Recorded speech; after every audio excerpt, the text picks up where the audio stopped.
स्वागत है आपका आपके अपने चैनल सत्य सनातन वाणी के नैमिषारण्य भाग 2 में। पूछा गया कि कलयुग में मनुष्य का कल्याण किस प्रकार होगा, तो आइए जानते हैं।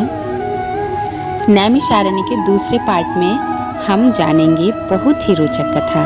बने रहिए हमारे साथ आध्यात्म की अनंत यात्रा में।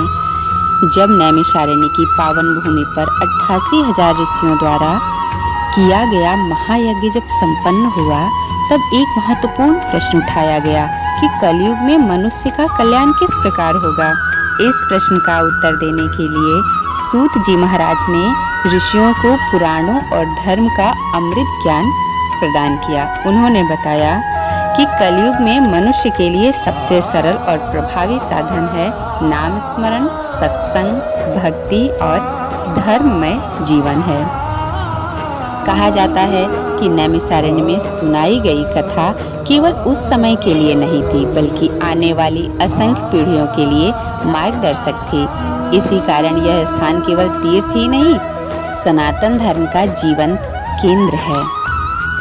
यहाँ माँ ललिता देवी का सुंदर मंदिर है, जो एक दिव्य शक्तिपीठ है। यहाँ श्रद्धालु मनोकामना की पूर्ति के लिए आते हैं। पुराणों में नैमिषारण्य को कलयुग में विशेष महत्व वाला क्षेत्र बताया गया है। मान्यता है कि जब संसार में धर्म की शक्ति कम होने लगे, तब भी कुछ ऐसे स्थान हैं जो अपनी आध्यात्मिक ऊर्जा बनाए रखेंगे, जिनमें नैमिषारण्य भी एक है। यह स्थान केवल बाहरी शक्ति नहीं, बल्कि आध्यात्मिक शक्ति का भी केंद्र है। नैमिषारण्य यह केवल एक भूमिखंड नहीं, ऋषि परंपरा और जीवन को सही दिशा देने वाली अमूल्य धरोहर है। नैमिषारण्य में अनंत ज्ञान और आध्यात्म का संगम है। तो आइए समापन की ओर चलते हैं।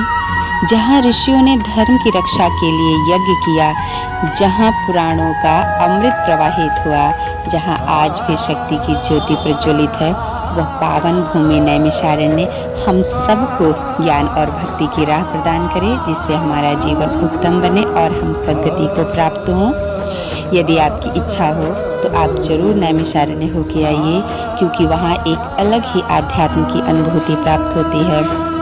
अगर आप हमारे चैनल पर नए हैं तो सब्सक्राइब ज़रूर कर लीजिएगा और लाइक कमेंट ज़रूर करिएगा, क्योंकि हर हफ्ते हम आपके लिए ऐसे ही रोचक कथाएं लेके आएंगे।